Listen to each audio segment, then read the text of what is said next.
với chú dâu pan thật thọ tê lắm hết tao mà hiền hay sạc đâu ông ấy anh thay thở tê với chú hay anh còn zuar chua cái này anh in sợ thấy khóc mấy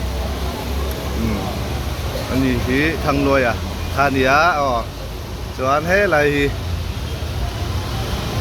boss hello vlogger chắc đi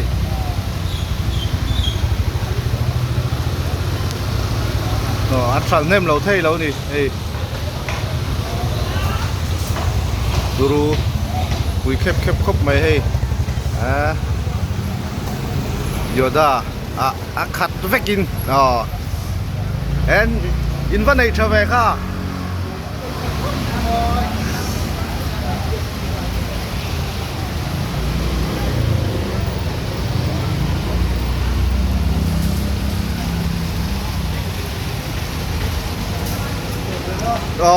còn thì về đó nè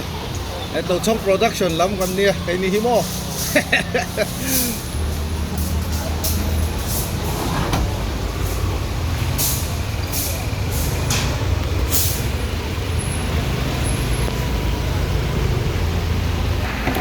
gần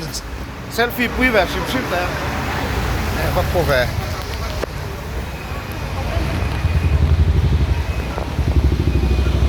thôi đâu lằng về xe đó sao